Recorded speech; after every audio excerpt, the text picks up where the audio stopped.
CISF नया नया आया था, लेकिन तब तक इस तरह के एसओपीज बन गए थे।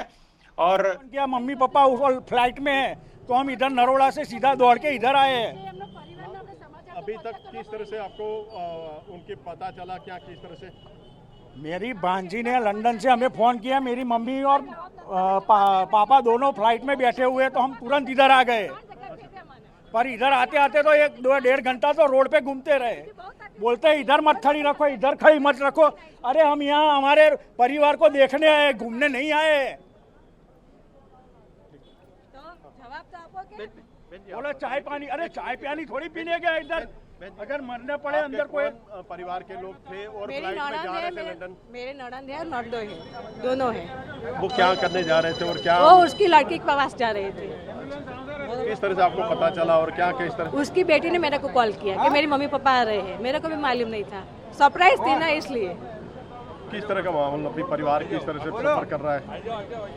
उनका परिवार तो वो लंदन है, लड़का लड़की तो लंदन है। અહીંયા અંદર તો ખાલી મને એટલા સમાચાર તો જોઈએ કે ના અહીંયા છે કશું જ નહીં, હું કોઈ ખબર ખાલી એટલું તો કહી શકે ને મને કે એમને કઈ તકલીફ નથી, તો અમે જાણો બેસી જઈશ શાંતિથી।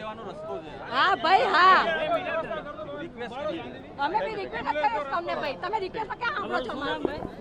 तो अहमदाबाद से ये तस्वीरें आप देख रहे थे, और जाहिर सी बात है कि जिन लोगों ने अपनों को खोया है या जिनके कोई भी अपने जानकार या अपने परिजन इस विमान में सवार थे, वो सब अभी अधीर हैं और उनकी अधीरता को समझा जा सकता है।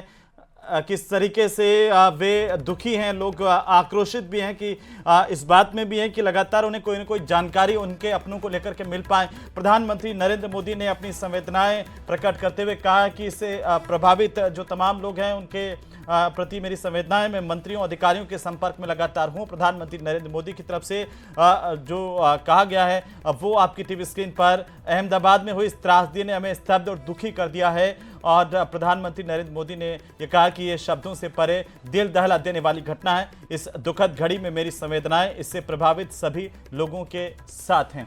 ये प्रधानमंत्री नरेंद्र मोदी की तरफ से ये बयान इस पूरे भीषण विमान हादसे को लेकर के जारी किया गया है।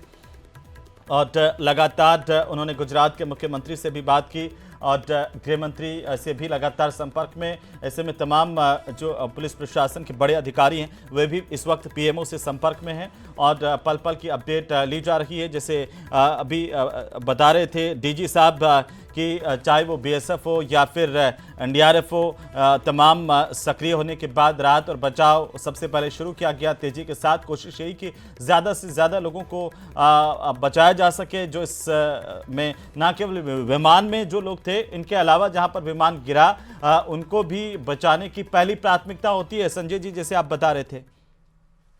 जी हाँ, ये जो ऑफ साइट प्लान है ये उसी के लिए है कि ताकि बाहर जो लोग हैं ग्राउंड पर वो उनको भी अगर क्षति पहुंची है, कोई जैसे इस स्थिति में जो मकान ढह गया या उसमें टकरा करके लोग अगर दब गए हों, उसकी आशंका बनी हुई है, तो वहां से भी लोगों को निकालने का काम रेस्क्यू टीम करती है, जिसमें कि एनडीआरएफ के पास भी काफी कुशलता है।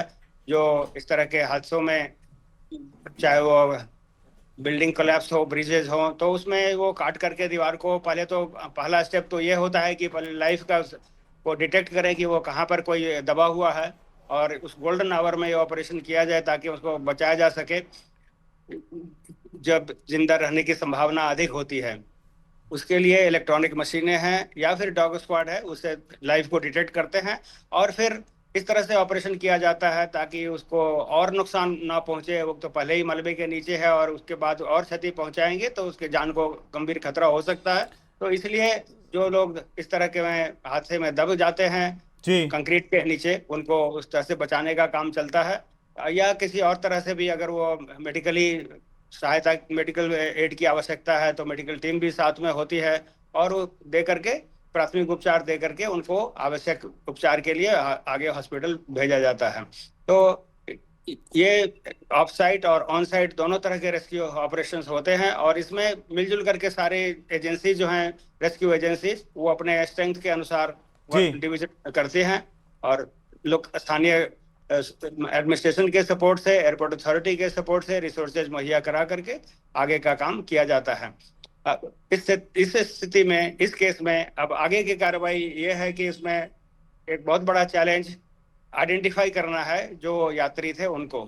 अब उसके लिए स्पेशलाइज की जरूरत होगी, चाहे आइडेंटिफाई करने के लिए उनके किसी प्रतीक चिन्ह से हो या फिर ब्लड ग्रुपिंग से हो, डीएनए से हो, करके लोगों को उनके परिजनों तक सौंपने का हो, और जो लोग अगर घायल वहां पर हैं तो उनका उपचार करने का है, जिनको कि ग्रीन कॉरिडोर तो जैसा मैंने कहा ये कि संजय जी, बना ये भी दिया है। काफी मुश्किल हो जाता होगा इस तरह के हादसों के बाद आइडेंटिफाई करना जो है मृतकों को, लोगों को, ये भी बहुत बड़ा चैलेंज हो जाता है। मैं इस पर भी आऊंगा, लेकिन विभूति जी हमारे साथ हैं। विभूति जी, जो आप बता